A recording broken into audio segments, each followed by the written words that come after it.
What's up everybody, welcome back to That Reaction Though with another video. We're going to be talking through, somewhat reviewing Girls Planet 999 episode 11. We're going to be talking about the eliminations only because the eliminations shocked my soul out of my body. There's a lot of people that didn't want to go home, but they're gone.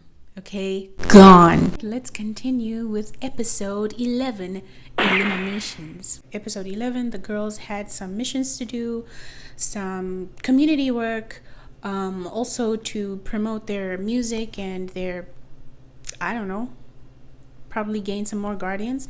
And then we finally reached to the point where they had to perform the OOO song all over again. Guys, look, I don't have anything against the OOO song, but like when I hear it all over again, I just feel like no.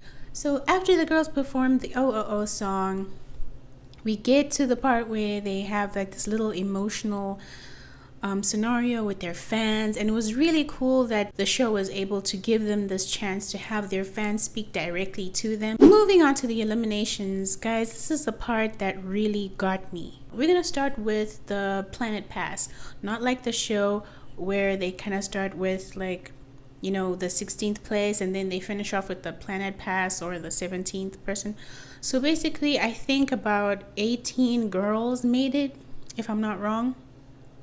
And then they would be the 19th girl who would be the one who won the Planet Pass.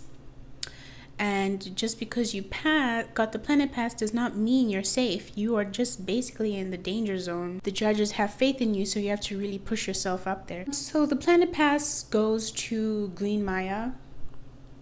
That was really like least expected for me, because I felt like Green Maya was like really good at what she does, you know what I mean? And I haven't seen anything wrong with her, but she almost just didn't make it. I feel like people love her, but maybe she needs to be a little bit more versatile, maybe change up her image a little bit. I'm not saying she should, you know, all of a sudden bust out some baddie moves, but hey, she did bust out some baddie moves when she came out on those auditions in the beginning with her group when they performed Crazy by 4 Minute. That was a baddie song.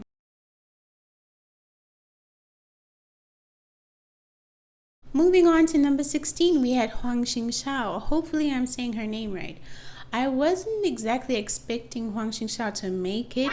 Not because I have anything against her, guys, relax. She's grown a lot, she's made a lot of improvements, yes, I've totally noticed that, but I didn't think that Shai Bing was gonna go down, you know. So for me, it was a surprise that Huang Xingxiao made it, but she made it. That's what matters. Number 15, we had Kim Bora. I'm always happy that Kim Bora makes it, you know, even though the reality is right now we're looking at the show in the past tense, but in the present, Kim Bora did not debut in Kepler, which always breaks my heart knowing this fact. And then 14th place, we had Wanjang. I'm sorry guys, I always get her name wrong. She is one of the favorites. I am very sure that Wanjang is one of the favorites because she's just so funny, she's goofy, she's very straightforward, you know what I mean? Like, she goes for what she wants, and she seems like a truth teller, but like she seems so loving and sweet, and she's so likable, you know what I mean? So I was really happy that she made it. I wish she made it a bit higher, but you know, 14th place, not bad. Then in 13th place, we had Hyuning Bae. I expected her to be probably close to the top 10, but I guess she was in 13th place. And obviously, when you get to the semifinals, it gets a little bit more pressuring and things just start changing. So 13th place was Hyuning Bae. Guys, I don't know what's going on with Kanye Sol these days, but like, you know, the girl is probably going through some things, you know, probably it must be just like so hard for her to deal with the fact that her scores are going down. And sometimes, like, when you know you're not doing so well, it's not so easy to just be like, you know what, get up and let's do better. Like, you can still tell yourself, let's do better, but it's so hard to just get back up again immediately, you know, for some people. So it was really sad to see her down like that, and she just knew that, you know, she was in 12th place and she wasn't doing so well. But the good thing is that she actually knew she made it. So Then in 11th place, we had Kim Chaeyeon. She didn't really look like she was, I don't know. It was just, my interpretation of her facial expression. It seemed as if she was not expectant of being so low. I think a lot of people didn't expect to go so low in the eliminations. You know what I mean? We had like a duo thing with 10th and 9th place. We had Suerichi and Youngin, and we had to and they had to be like a knockoff on who would be actually in the 9th place. Guys, this is the part that shocked me. Suerichi got knocked off, and guess what? She was 10th place. Where have we ever seen Suerichi in 10th place? Where? Suerichi has never not been in the top 10, and that was the big shocker for me. So for her to go that low, it was just like so unbelievable. It was like, Suerichi, what are you doing? It's a hard time for every girl. Everyone's going through something. And even the best of the best can actually kind of lose it a little bit. Youngin finally got her chance at being the top 10 again after like a whole decade of the show because she was in the top 10 in the beginning of the show, and I think she didn't really make it in the top 10 again after a while, and this was her big break. So it's really good that it showed improvement, and she's been going through some stuff as well. So I was really happy to see her come all the way back to, top 10 or top 9. I don't know why I keep saying top 10. Then in 8th place, guys, in 8th place, it was just the best, okay? Because this was the first break of all the breaks that we had our girl Fu Yaning finally make it in the top 9. Like, I was over happy for her. But I personally feel like she seems like a very, proud person.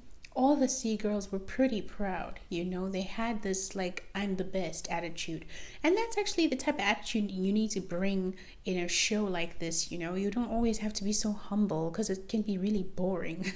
But the C girls really brought a lot of oomph to the show. You know what I mean? They gave us a little bit more drama than we would get from the show if they were only Korean and Japanese girls. I really, really enjoyed the C girls in the show. Whether people liked them or not, whether people thought they were full of themselves or not, they really brought the drama in the show, and that's what the show needed. She's like, yeah, you know it. You always knew it. It's your girl, Fu Yaning. And it was great to see her in 8th place. 7th place was Nonika Shana. It was kind of funny to see her like waiting for her name to be called out, and especially the part where she almost actually thought her name was going to be called out and her name was not called out, and she had like this shocked face. That part killed me. But she finally got her name called out, and she was in 7th place. She's been improving a lot. She has the most beautiful voice. Her voice is so angelic, and it was like she just had a hard time making it in a way. And I just never understood why. But seeing her get her break, lately she's been doing really well, and she's in 7th place, so that's a great thing. Now, this is where the bomb fell for me, okay? You all know how I feel about Urina, okay? That's my girl from day one. And to hear that she came in 6th place, now it's like, oh my gosh, Urina, you are going to be like sitting around the commoners. Relax, guys. That was supposed to be like, a royalty joke, because this whole concept is kind of almost like a royalty thing. They've got a whole pyramid scheme looking thing where people sit in like a pyramid form, all the low ranks at the bottom, and the queen or the princess sits at the top. So yeah, that joke fits. Sorry. But that's the reality we had to deal with. That's the reality I had to deal with, because I still couldn't believe that Urina was in 6th place. I thought it was a joke. I was like, hey, Mr. Masterman, don't joke. And he just looked at me like, and I knew it wasn't a joke. Everybody was silent. Like, there were some people who were just giving the claps just so to not make it seem so awkward. But I swear, if there were no claps, this is what it would look like.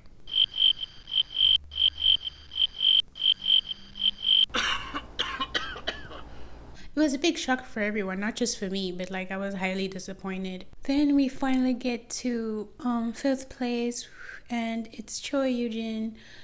Yujin has been doing really well lately. She's been keeping it a bit, stable for some time. She goes up and down here and there, but she's been doing a really good job. I'm really, really proud of her because she's a professional already. In these kind of shows, when you're like a has-been, the younger people in the show who are like haven't debuted ever in their lives, they'll look at you and they'll be like, oh my gosh, this is so and so. They debuted in this time. And I can't believe I'm going to be sitting in the same room with this person. But then later on, slowly, the younger people will kind of be like, why do I have to be so respectful to them? They are in the same place as me, basically. So they're not better than me or whatever. There's some people who can have that attitude. But I think she's had a really good round in the whole show overall. Number 4 was Hikaru. Hikaru's, she keeps a consistency, I could say. She's kind of like in the same place with Yujin, where she like drops a little bit and then she rises a little bit. She never really goes above that one number. The last time that Hikaru was like in the higher numbers was in the beginning of the show, where she was number 1, and I guess it's not easy to maintain number 1. And finally we get to the top 3. The top 3 were not exactly the people you could be like, I wonder who it is, because it was something that we were just like expecting. We just knew who was going to be in the top 3. Third place was Mashiro. Mashiro was like not okay throughout the show. As we got to like maybe 6th place, from 6th place, 5th place, she just started to tremble. She was like, when is my name going to be called out? When is my name? And then in 5th place, when Yujin's name came out and then Hikaru's name came out, she was like, this can't be happening. My name has to be called out. I guess she didn't expect herself to be that highly ranked, but she was expecting her name to be called out. And it's nice to see people like sit there and be like, I know my name's going to be called out.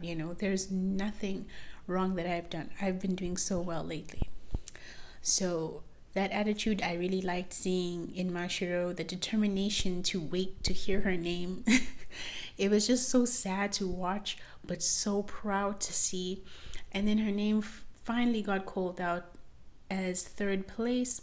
And Kim Daeon came 2nd. That girl's been going through a lot in the show, and she's really been fighting. Like, you can't lie and say that Kim Daeon has not been fighting in the show to prove herself, even though she didn't really have to prove herself so much. She was already that good in the beginning, and they had to put her down for a reason. And I feel like that reason, I think they kind of told us in the show that they had to kind of put her down, And I think for many reasons is because this show is such a Korean-based show where they pride themselves on their Korean girls. And I think throughout many generations of the show, the Korean contestants always kind of had like the upper hand in a way, and it was really hard for any other nationality to kind of make it, because the Koreans were already familiar with the K-pop world. This was their thing. Let me just say something about Shin Chao-ting, and somebody's going to throw daggers through the screen. You know what I mean? Like, nobody touches the queen. My own opinion is that I personally feel that Kim Daeon should have been like number 1 for at least 2 episodes, because it just didn't make sense. I feel like they made it really, really difficult for her to prove herself. She was really that good, And we finally got our 1st place queen, and that was Shin Chao-ting. Everybody loves her. She's beautiful, she's charming, she's quite humble. She was the only, I think, most humble sea girl in the show, probably, like apart from Aria, the sea girl, who came out like, I'm here, don't take your eyes off me. She was just like, she came out with like the whole humble girl thing, the same character the way the Korean girls would come out as, I mean, obviously you can always see in her eyes, in her body language, she's saying she is the best, but she didn't say it with her words. She's one of the people who are very skillful, very strategic, and she knows what she's doing because she needs to get what she needs to get. And you know, with just that flashing that smile, she could get just about anywhere. But I'm not saying that she only got by because of her looks. She obviously is very talented. We saw that in the beginning. You know, the first time I saw her, I was like, wow, she's gonna make it. You know, she already outshined her girlfriends, and I was just like, she's making it. Sorry. I think there's been a lot of progress in everybody. I will be coming up with a better commentary for episode 12. Thank you so much for watching. Make sure to subscribe. Peace.